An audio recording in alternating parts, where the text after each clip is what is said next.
nih sama Bunda Tuti, bener gak sih Bunda ketika kita mau tidur nih, misalnya aku sama Virus mau tidur, terus kayak ngobrol-ngobrol itu sebagai bentuk sunnah itu yang besar pahalanya juga untuk pasangan suami istri. Mohon penjelasannya dong Bunda Tuti. Baik, terima kasih. Bismillahirrahmanirrahim. Mohon izin Ustaz Maulana Habib.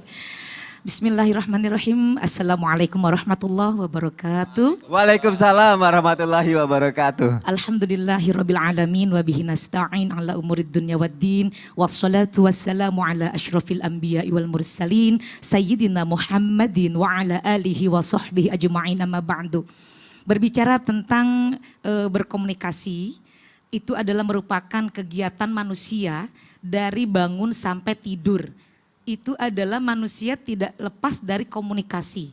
Maka bagaimana Rasulullah SAW kemudian mengajarkan kepada kita seorang suami dan istri itu menjelang tidur, bagusnya ada ngobrol-ngobrol dulu. Ngobrol dulu. Bahkan ada satu hadis Rasulullah SAW dikatakan dari Abdullah bin Abbas radhiyallahu anhuma, kuntu bitu inda kholati Maimunata fatahaddatsana Nabi sallallahu alaihi wasallam ma ahli sa'atan summa raqada.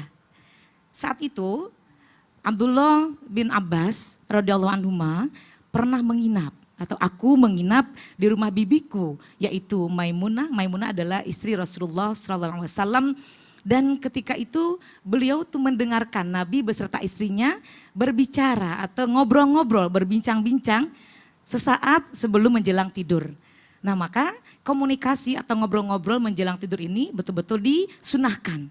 Bahkan seorang laki-laki ini atau suami kepada istrinya, jikalau pulang dari pekerjaan, kan dari pagi sampai sore bekerja, istri juga dari pagi bekerja, mengurus rumah, mengurus anak, rumah tangga semua, pasti dua-duanya tuh ketika mau bertemu itu ingin memberikan atau ingin menceritakan, ingin mencurahkan.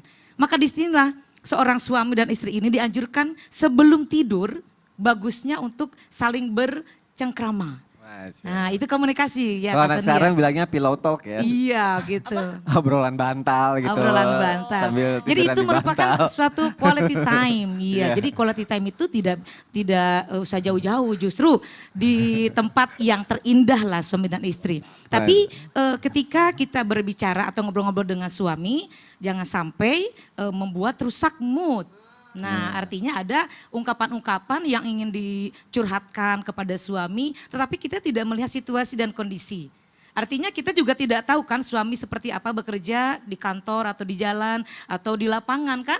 Nah, ketika pulang ke rumah itu pasti suami juga ingin menceritakan kepada istrinya. Istri juga sama karena seharian tidak berjumpa.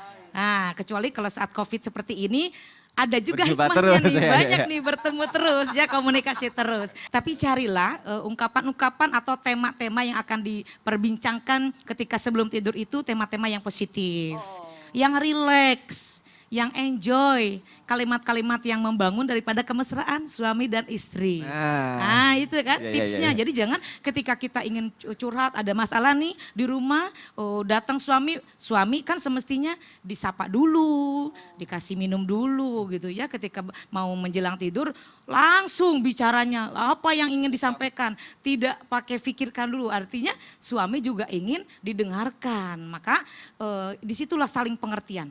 Karena komunikasi ini adalah bagaimana cara menyampaikan pesan kepada yang kita ajak berbicara. Jadi itu ilmu komunikasi itu ada kecerdasan komunikasi. Jadi ketika ngobrol pun kita harus ada etikanya. Jangan sampai apa aja diceritakan. Jadi ketika mau tidur tuh jadi bad mood. Carilah sesuatu yang kira-kiranya enak dibicarakan. Dan kalau kita mau bicara yang baik-baik, makanya nanti juga dapat pahalanya karena obrolan itu ya, karena sunnah-sunnah itu ya. Makasih ya Bunda Tuti, Masya Allah. Jamaah kita lanjutkan lagi tausiah kita. Ada nih hal penting nih yang harus aku tanya ini sama Ustadz Maulana. Jamaah juga pasti pernah kepikiran dengan pertanyaan seperti ini. Ustadz Maulana, ya. Benar gak sih Ustadz? Kalau dalam sebelum suami memberi nafkah batin itu suami juga harus berhias dulu Ustadz. Jawabannya, ya. Jawabannya benar. Karena jangan sampai kita mendatangi justru pasangan tidak berselera. Makanya harus dandan dulu. Asik, jadi harus dandan dulu. Setelah yang satu ini. Setelah satu ini, jamaah jangan kemana-mana, tetap di Islam itu indah. Jamaah, oh jamaah, alhamdulillah.